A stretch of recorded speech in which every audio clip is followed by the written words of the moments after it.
Welcome back to the deep dive. Today we are really tearing apart the blueprints of high performance facility management. Mhm. We're not just looking at commercial cleaning.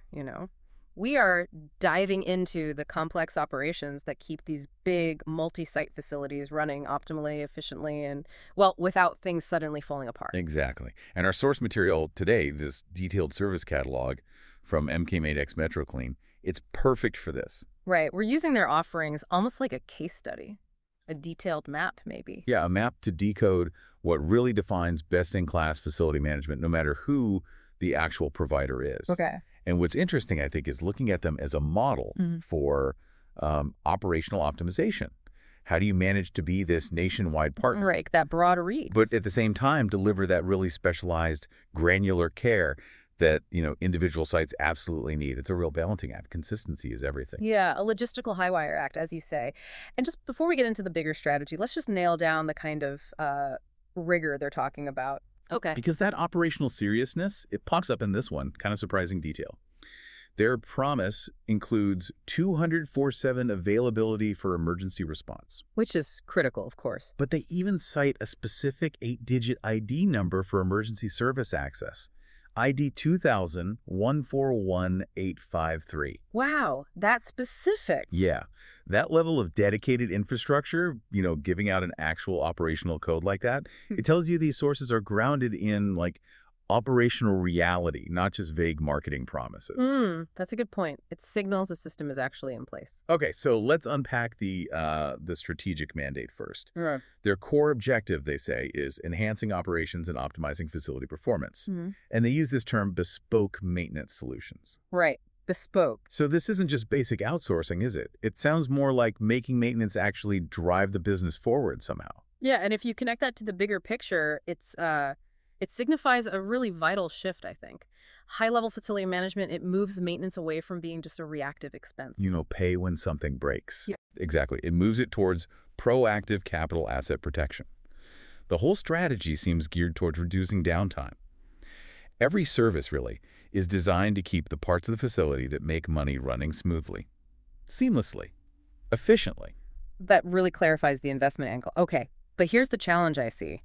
The source material promises this national reach, right? But it also clearly highlights a strong regional presence. They're based in the Boston, Massachusetts area, specific office in Linfield even. Ah, okay. That strategic balance, that's actually key.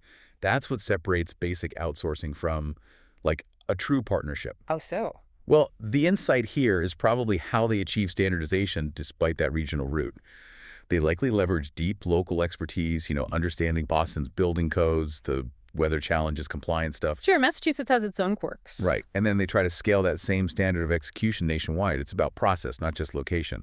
But isn't that incredibly difficult to keep delivery consistent? I mean, if your Boston teams are experts on, say, specific state regulations or dealing with nor'easters, Yeah. how do you guarantee that same quality for a client facility, 2,000 miles away? Yeah. Doesn't that local expertise risk getting sort of watered down when you scale nationally? That's a fair question. Yeah. It definitely points to resource management challenges. Huh. To make that work, they absolutely have to standardize their protocols, how they do things, Okay. while keeping the flexibility to customize what they do for each site.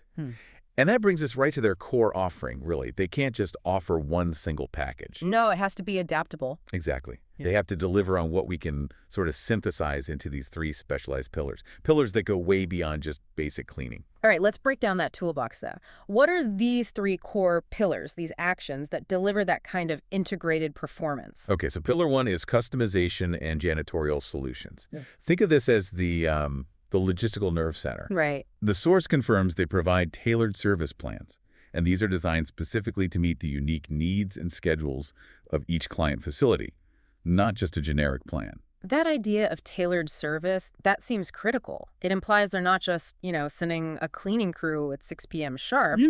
It means they're adapting the actual cleaning methods, the schedules, to fit a very specific environment, like a hospital wing versus a university lecture hall.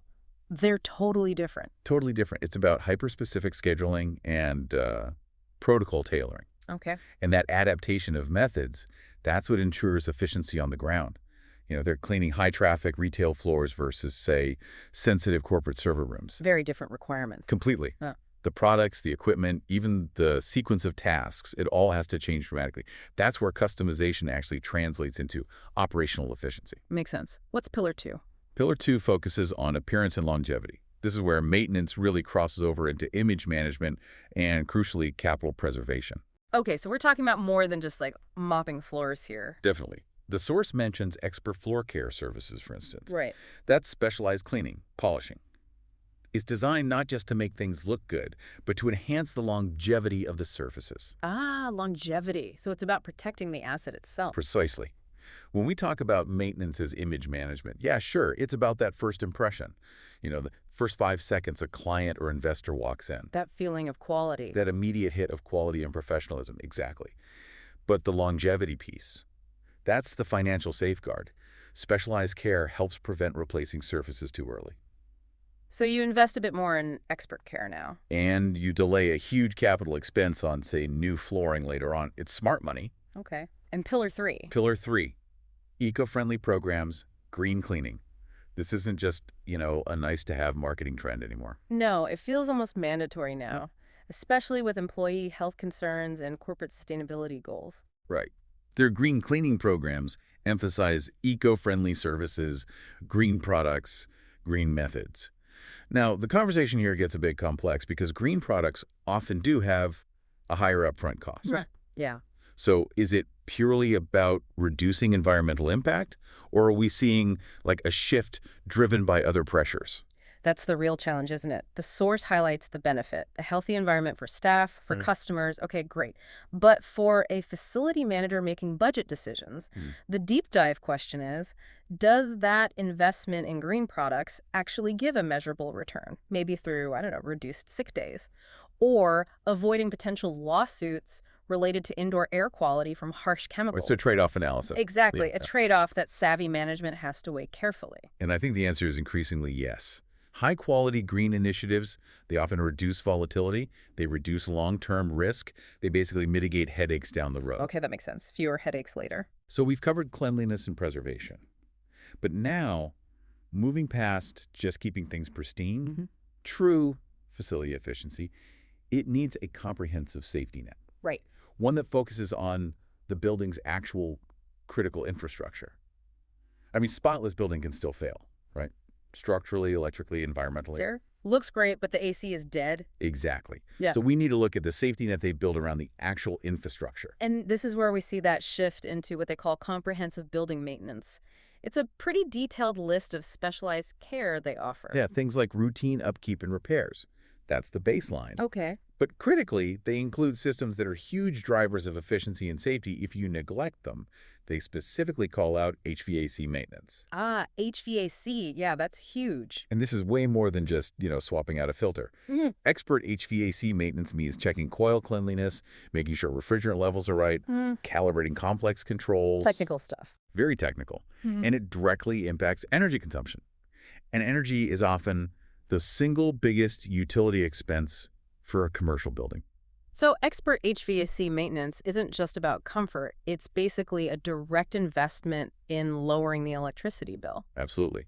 While also meeting those crucial indoor air quality standards. It's a deep technical layer, like you said, that most people probably overlook when they just hear the word maintenance. Yeah, you don't usually connect cleanliness with HVAC calibration. Right, and the list goes on. Essential logistical services, like efficient waste management service. Which isn't just taking out the trash, I assume. No, it's managing it effectively, complying with local recycling laws, avoiding fines, all with minimal hassle for the actual client. Plus, they specifically mention things like facility safety inspections, compliance again. Okay, let's circle back to that urgent element, the 24/7 emergency response. We noted the ID number suggesting operational rigidity, but the source really emphasizes that their emergency repair services ensure a swift response to unexpected issues. Now, how does a national partner actually guarantee speed? What happens when a pipe bursts at 3 a.m. in a building far from their main office? Well, the logistics must be immense. A swift response means you need decentralized teams that are already equipped with advanced tools. Pre-positioned, almost. Kind of. Yeah. And you need protocols in place that just bypass bureaucratic delays. Right. You can't have someone waiting for approval at 3 a.m. They're essentially selling peace of mind, right? Yeah, business continuity. Exactly. Business continuity. If the unexpected happens, the ability to restore safety and function quickly and effectively, that might be the single most valuable service they offer, especially when they mention accommodating flexible scheduling, emergency calls, after-hours work. It's about being ready for anything, anytime. Pretty much. And this robust, integrated offering, it's necessary because their client base is so varied. Right. What kinds of industries are actually relying on this level of customized integrated care? The source lists a pretty substantial range. It shows just how adaptable their protocols have to be. They handle everything from, corporate offices and retail spaces. Which need that high visual standard. Right, to really high compliance environments like healthcare facilities, hospitals, and educational institutions, too. Very different needs. And it's interesting, the breadth across property types as well. They specifically mention they handle residential maintenance service. Oh, interesting. So not just commercial. Yeah, which suggests that the underlying principles of care, whether it's that HVAC calibration we talked about or emergency repairs, they apply across different kinds of property assets, from a, multi-tenant apartment building right up to a massive corporate campus. The fundamentals are the same, just scaled differently, perhaps. Seems like it. Okay, so here's where it gets really interesting for me. How does all this granular attention to detail, these pillars, this emergency response, how does it actually translate into tangible real-world results? We need to look at the customer feedback, right? The proof points. Exactly. And when you analyze the common themes running through the testimonials they provide, you see pretty consistent evidence that this integrated model actually works. It serves as the proof point for their whole methodology. Okay. And the results seem to boil down to maybe 4 key business principles that clients are experiencing. All right, let's analyze those principles. What's the first one? First is what I'd call operational friction removal. Clients stress that the service ensures seamless operations. Seamless operations, meaning? Meaning the facility manager or maybe the business owner, they just stop worrying about maintenance altogether. It fades into the background because it's handled. Think of it like swapping out a clunky old software system for a smooth cloud-based one. It just works. You stop thinking about it. Okay. Less hassle, less friction. Makes sense. Second principle. Second is the perception of professionalism and reliability. Testimonials repeatedly mention an unmatched level of professionalism. So consistency. Doing what they say they'll do reliably. Yes. That consistency and execution, that builds huge client trust over time. Okay. Third is tangible transformation. Clients actually notice the attention to detail.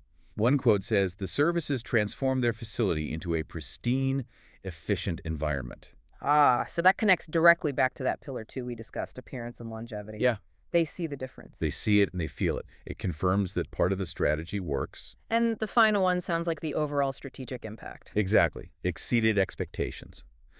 Multiple clients highlight the personalized approach, the commitment to excellence. So the key takeaway from all these testimonials, if you distill it right down, is that this kind of integrated facility management acts as a game changer. That's the word used, a game changer, because it keeps facilities running so efficiently, looking so pristine, that the clients can just focus entirely on their core business. They're freed up to do what they actually do. Precisely. So, wrapping this up, what does this deep dive really mean for you, the listener? What we're seeing is that optimal facility management seems to rely on 3 kind of inseparable factors. First, those highly tailored solutions that meet very specific, sometimes hyper-specific infrastructure needs. No cookie-cutter approaches. Right. Second, a really comprehensive maintenance scope. It covers everything from, eco-friendly janitorial work right up to complex system maintenance like HVAC. The whole spectrum. The whole spectrum. And third, that robust protocol-driven emergency response capability available 24/7. It's really about achieving a proactive partnership, not just a service contract. Yeah, and just to reiterate the long-term sort of high-level benefit here. Yeah. Regular property maintenance, as the source implies, is absolutely crucial. Why?